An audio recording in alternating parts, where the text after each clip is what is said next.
Welcome to Manawaker Studios Flash Fiction Podcast. I'm C.B. Drogi. This week, The First Sighting by J.M. Williams. It was a shark. That thing is like 10 times my size and angry, Sparrow thought, and they want to bring it on the boat? Other fishermen yelled and grunted. 3 of them hauled in the line to which the shark was unceremoniously hooked. The rest cleared the deck to make space for the load. Sparrow stood alone up on the quarterdeck, looking down into the thrashing water. The ship's captain came and put a hand on her shoulder. "Huh! Have you never seen a shark before?" he asked. Of course, she had heard about sharks, in the stories she had been told when she was young, but she had never seen one with her own eyes. She had only arrived at the ocean a week ago, after spending her entire life much further inland, surrounded by mountains and forests. The new scenery was refreshing. She wanted to get away from where she had been, from her past life, and she figured being out on the water was the furthest she could go. She had yet to regret the decision. The ocean continued to awe her with its size and beauty. Sailing was an adventure of discovery and danger. Sparrow could handle danger. She knew how to deal with dangerous men, with knives, stilettos, or even a rope in a pinch. As an assassin in the City of Magic, she had fought other killers and even wizards. She had survived arrow wounds and magical burns. But staring at the giant fish, she wasn't sure she knew how to fight something with that many teeth. They shined like pearls in the beast's massive jaws. "This is what we do," the captain said in a fatherly tone, patting her on the back and pointing down to the deck. "Just watch."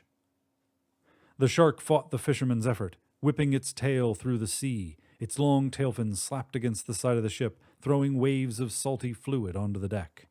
Blood clouded the otherwise clear blue water, rolling out like a liquid fog. A couple more men grabbed the line as the beast struggled to break free.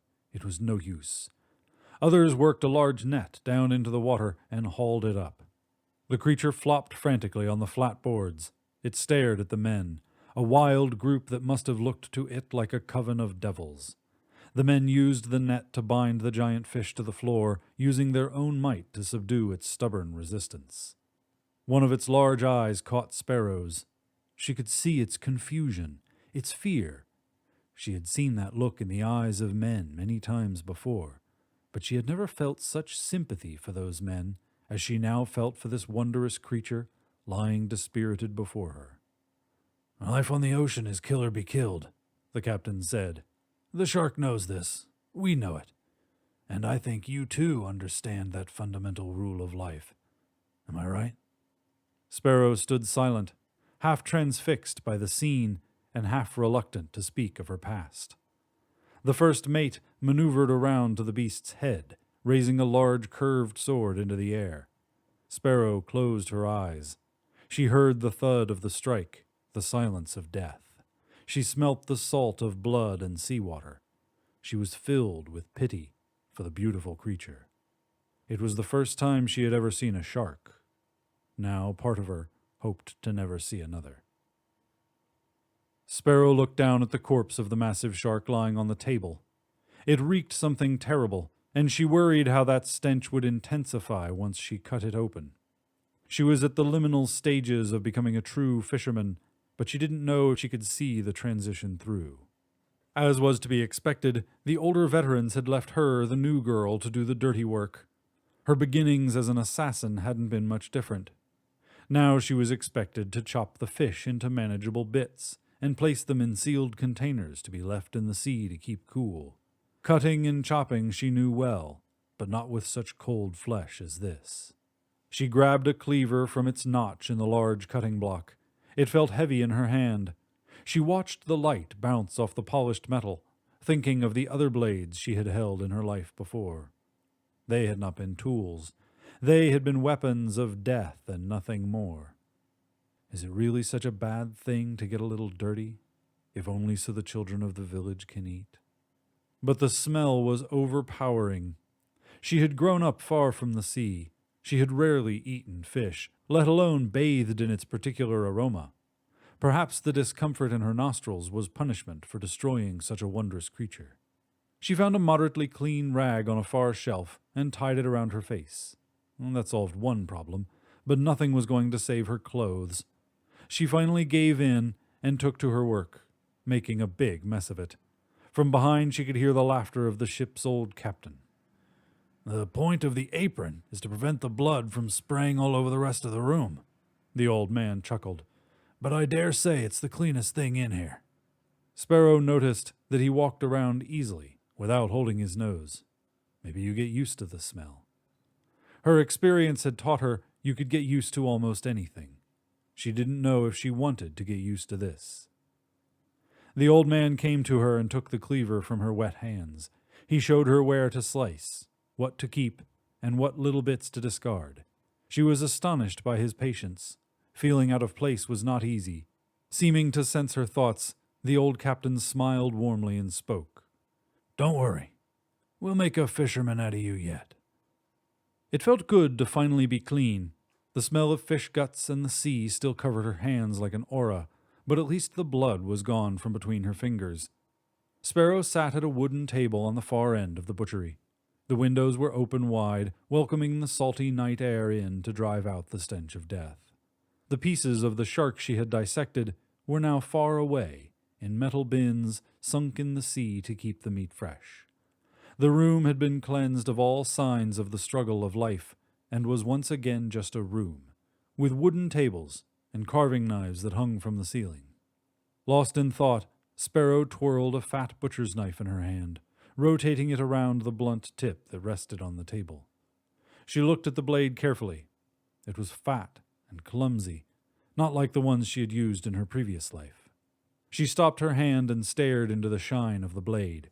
Gradually, in her mind, it changed shape into something more familiar, an assassin's stiletto.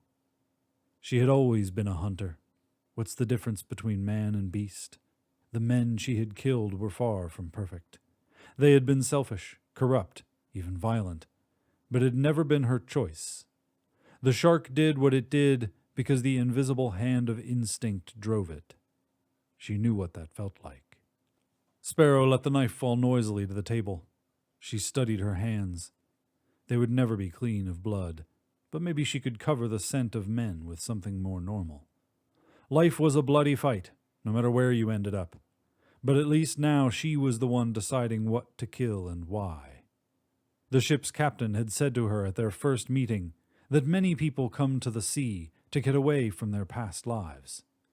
It was a place for starting over. There was something in the water, something rough and yet pure. Maybe she could cleanse her spirit through a life of hard work, a life of some benefit to others. With one more glance around the room, Sparrow lifted her weary body off the chair and up the stairs to the room that held her bed. Her bed. It felt good to finally have a place of her own. The long day was over. When the sun rose tomorrow, she would be out on the sea still. This has been The First Sighting, written by J.M. Williams. Flash Fiction Podcast is supported by Manawaker Studios patrons on Patreon, the voluntary pay-what-you-want subscription service. Patrons get perks like access to patron-only stories and behind-the-scenes info. Higher tiers grant a subscription to Manawaker Books, or even an honorary title within the studio. You can become a patron for only $1 a month, and every patron is greatly appreciated. For more information, visit patreon.com/Manawaker. For more information about Manawaker Studios' other projects, including books and games, visit manawaker.com, which is also where you should go to learn more about the authors featured on this podcast or to get details about submitting a story. The Flash Fiction Podcast theme song is by Kevin MacLeod. Manawaker Studios' director of DICE is Ben Baston. I'm CB Droege. You can follow me on Twitter and Facebook at CBDROEGE. Thanks for listening.